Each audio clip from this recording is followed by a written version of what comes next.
Oke, selamat sore Pak Dr. Freddy Semajuntak. Iya, selamat sore rekan-rekan media. Iya. Tindak lanjut dari pertemuan dengan fraksi PDIP DPR RI terkait almarhum Prada Joshua yang tewas dengan leher terjerat di Batalion Infanteri 132 Salo Bangkinang pada gudang logistik pada Minggu 30 Juni 2024. Seperti apa? Apakah sudah diagendakan rapat dengar pendapat umum oleh DPR RI? Ya, terima kasih rekan-rekan media sudah datang ke kantor kami untuk mempertanyakan tentang sekelumit peristiwa yang dialami oleh almarhum Prada Joshua Ruben Tubing ya. Dan kami dalam kapasitas sebagai penasihat hukum yang ditunjuk oleh keluarga korban. Beberapa waktu yang lalu memang kami sudah benar diterima oleh salah seorang dari anggota fraksi PDI Perjuangan, yaitu Irjen Pol Purnawirawan Bapak Saparudin ya. Beliau ini anggota Komisi 3 DPR RI.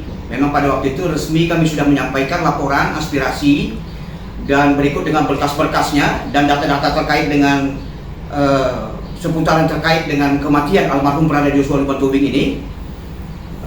Namun pada waktu itu fraksi PDI Perjuangan, beliau Pak Saparudin berjanji pada waktu itu akan menyampaikan kepada pimpinan fraksi.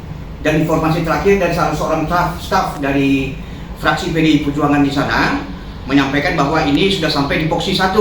Itu artinya anggota fraksi PDI Perjuangan yang duduk di Komisi 1 dan berkas ini sudah sampai di sana, dan kami juga sudah sebelumnya menyampaikan surat resmi juga beberapa kali ke Komisi 1 karena yang membidangi tentang masalah TNI dan militer itu ya. Itu adalah bidang Komisi 1. Jadi ya kita mohon doa restunya pada rekan-rekan media, nanti kiranya dalam waktu yang tidak terlalu lama dapat digelar rapat dengar pendapat umum agar perkara ini dapat dibuka secara terang benderang, transparan, tidak ada yang ditutup-tutupi ya. Seperti itu dia. Jadi kita masih menunggu jadwal yang pas. Mungkin pada saat sekarang mungkin jadwal dari anggota Komisi 1 DPR RI mungkin cukup padat ya. Jadi kita menunggu berita undangan dari pihak DPR RI untuk segera dapat dilaksanakan rapat dengar pendapat umum. Kira-kira seperti itu ya. Bagaimana dengan hasil otopsi yang sudah dibacakan di Denpom 132 Pekanbaru pada Januari lalu? Iya, jadi kalau hasil otopsi, hasil ekshumasi itu memang benar itu otopsinya dilaksanakan pada hari Senin tanggal 23 Desember 2024 dan hasilnya dibacakan oleh tim forensik dari Rumah Sakit Bayangkara Polda Riau itu pada tanggal 15 Januari 2025. Dan dari hasil ekshumasi autopsi yang dilaksanakan oleh tim forensik tersebut, di sana terbukti ya dalam pembacaan itu yang dibacakan di Denpom, markas Denpom 13 Pekanbaru ya, yang dihadiri juga oleh pihak dan Pomdam Medan, dari Kodam Medan. Itu terbukti di sana bahwa di beberapa bagian tubuh, khususnya di bagian kepala pelipis si korban ini terdapat luka lecet ya, dan lebam-lebam di beberapa bagian kepalanya. Dan itu tegas dikatakan di sana yang diduga disebabkan oleh benturan benda tumpul ya. Kemudian yang kedua, hasilnya yang kita dengar di sana bersama-sama dengan tim forensik yang kita ada pendamping keluarga, yaitu Bapak Dr. Hasan Petrus dari Fakultas Kedokteran USU. Itu tegas sana disebutkan Hasan Petrus dari Fakultas Kedokteran USU. Itu tegas sana disebutkan bahwa patah tulang leher dan patah tulang lidah. Nah, saya baru tahu itu ada manusia ini ternyata ada tulang lidah gitu. Lidah itu ada bertulang ternyata ya, saya baru tahu. Dan itu patah, dan itu menurut tim ahli forensik yang pendamping keluarga Bapak Hasan Petrus ini disampaikan bahwa itu tidak lazim terjadi pada orang yang bunuh diri. Ya kan? Artinya kalau dia bunuh diri pasti ada terdapat huruf V gitu ya. Artinya dia rahangnya terangkat gitu ya.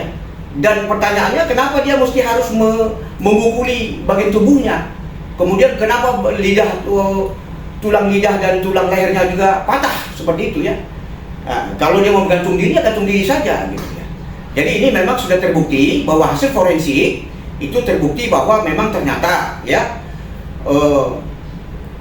besar dugaan dan kuat dugaan dan patut diduga pihak keluarga ya bersama dengan kami penasihat hukum bahwa ini terlebih dahulu si korban ini dianiaya atau disiksa, kemudian baru digantung, seolah-olah tergantung.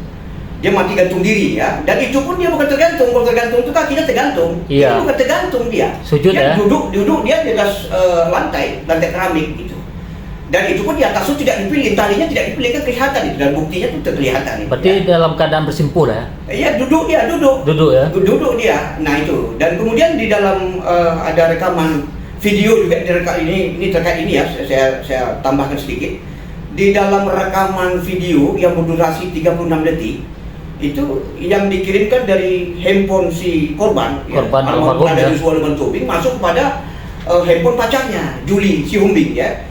Dan kita dapatkan dari Julie Sihombing yang memberikan kepada kita ada rekaman video yang dikirimnya pada saat itu dikirim itu durasi video itu ada 36 detik. Pada detik ke-28 sana terdengar dengan tegas, dengan jelas ada suara orang yang membuka dan menutup pintu. Nah ini diduga bahwa di tempat kejadian perkara ini ada orang lain, ada pihak lain seperti itu kira-kira yang membuka dan menutup pintu gitu. Kemudian yang kedua yang memvideokan itu siapa? Kalau memang dia sudah mati, bagaimana mungkin orang mati hantunya bisa mengirimkan itu chat atau rekaman videonya kepada pacarnya gitu. Memang dia pakai handphonenya dia gitu ya. Itu tuh persoalannya. Jadi ada beberapa kejanggalan lain yang kita sudah serahkan kemarin kepada penyidik ya.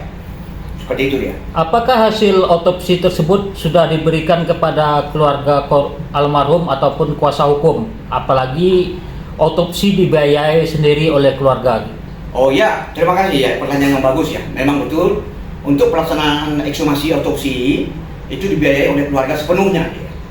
Dan juga pada saat ini perlu saya tegaskan bahwa hasil ekshumasi otopsi itu saya sebagai penasihat hukum, kami tim penasihat hukum dan juga keluarga korban belum ada menerima dari pihak penyidik POM ya. Dan kita juga sudah meminta kepada Danpomdam Medan, kemudian juga kepada Kasat, juga kepada Panglima TNI juga, sampai saat ini belum ada. Bahkan kita sudah minta kepada Komnas HAM, kepada Presiden supaya itu direkomendasikan kepada instansi terkait lainnya supaya itu hasil ekshumasi itu diserahkan. Ya kan? Sekarang zamannya sudah zaman keterbukaan, ya kan? Tidak ada yang perlu ditutup-tutupi. Kalau memang itu tidak ada masalah, kalau memang itu betul-betul dia gantung diri atau bunuh diri, ya kenapa mesti harus ditutupi, ya kan? Ya kan diserahkan saja hasilnya. Memang itu kita tahu bahwa itu hasil ekshumasi, otopsi, ya kan diserahkan saja hasilnya. Memang itu kita tahu bahwa itu hasil ekshumasi, otopsi yang diserahkan oleh tim forensik dari Polda Riau itu adalah kepentingan penyelidikan.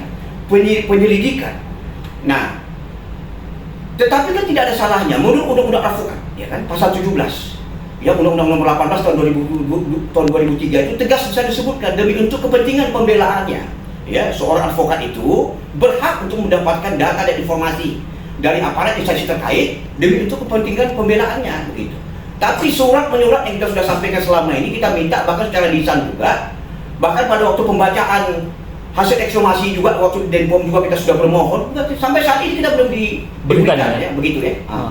Harapan kita nih dengan sudah ada pertemuan di DPR RI kemarin terhadap RDPU yang belum juga diagendakan terhadap wakil rakyat DPR RI. Ya, kita dalam kapasitas sebagai penasihat hukum ya, kita bermohon meminta kepada Komisi 1 DPR RI untuk segera menggelar rapat dengan pendapat umum dengan melibatkan dan mengundang instansi terkait lainnya supaya perkara ini dapat dibuka terang benderang, tidak ada yang ditutup-tutupi. Karena sudah nyata fakta bahwa ini ternyata adalah tindak pidana pembunuhan sesuai dengan laporan yang disampaikan oleh keluarga korban kepada Denpom Pusat ya di Jakarta, dan kemudian juga ada bukti laporan polisi yang kami sudah terima juga dari Denpom 13 Pekanbaru ya. Itu diduga adalah perencanaan pembunuhan ya kan, dengan secara sistematis dan terencana begitu ya. Jadi ini artinya kita dalam hal ini pihak keluarga ya berharap nama baik TNI ini, institusi TNI ini memang harus dipertahankan. Kita cinta TNI ya, yang menjadi garda terdepan untuk mempertahankan NKRI dari ancaman bahaya, ancaman teritorial yang dirampas atau dirampok atau ancaman kerusuhan dan lain sebagainya. Ya, TNI kita harapkan nama baik TNI tetap terjaga, ya kan? Jangan sampai nama baik TNI tercoreng, ya kan? Akibat pula beberapa oknum yang tidak bertanggung jawab begitu ya. Dan ini kan sudah nyata.